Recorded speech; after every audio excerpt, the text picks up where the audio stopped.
उत्सव के उपलक्ष्य में विश्व हिंदू परिषद बजरंग दल द्वारा भगवा यात्रा का आयोजन किया गया। इस दौरान आप युवाओं को बुलडोजर पर देख सकते हैं, जो काफी उत्साह रहे हैं। दरअसल जब इस भगवा यात्रा में बुलडोजर शामिल हुआ तो इसने सभी का ध्यान अपनी ओर खींच लिया।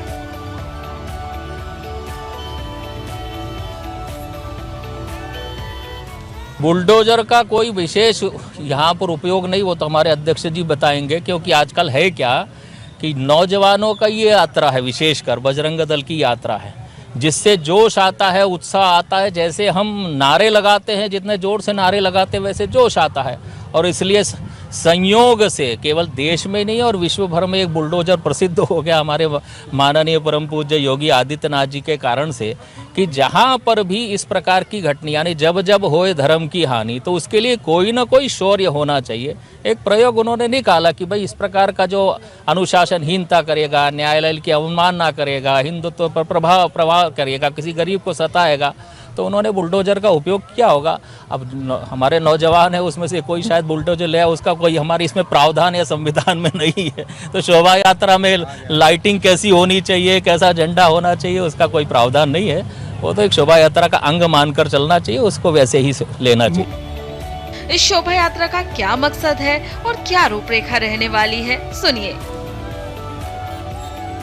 शोभा यात्रा जो निकाली जा रही है केवल ये गुरुग्राम में नहीं, संपूर्ण देश भर के, जिसको हम ब्लॉक स्तर कहते हैं, विकास खंड, उस तो हम लोग उसको प्रखंड कहते हैं, यानी खंड प्रखंड स्तर पर संपूर्ण देश भर में सामान्यतः विश्व हिंदू परिषद प्रति वर्ष ये श्री राम जन्मोत्सव को एक पखवाड़े के रूप में मनाता है।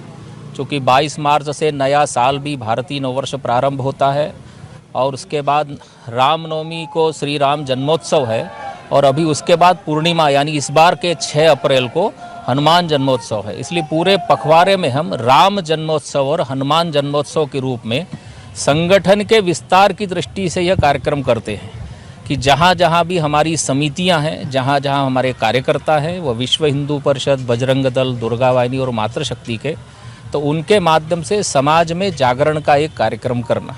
और इसलिए जागरण के कार्यक्रम के लिए सबसे अच्छा हमारे लिए एक तो 2 प्रकार रहते हैं, जैसे एक छोटा सा एक छोटे स्तर पर हमारा ये सभा का रहता है और दूसरी ये शोभा यात्रा है।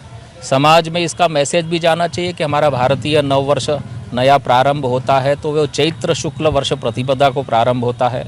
राम का जन्म हुआ है, एक उत्साह का, उमंग का, आनंद का उत्सव है। और उसके बाद जो हमारे श्री राम भक्त हनुमान यानी राष्ट्र भक्त हनुमान थे, उनका जन्मोत्सव, तो ये बजरंग दल के माध्यम से युवाओं में जोश भरने के लिए, प्रेरणा देने के लिए, एक संस्कार देने के लिए, समाज का जागरण करने के लिए हम कार्यक्रम प्रतिवर्ष करते हैं। इस दौरान यात्रा में मौजूद युवाओं ने जमकर नारे लगाए और सभी काफी उत्साहित नजर आ रहे थे।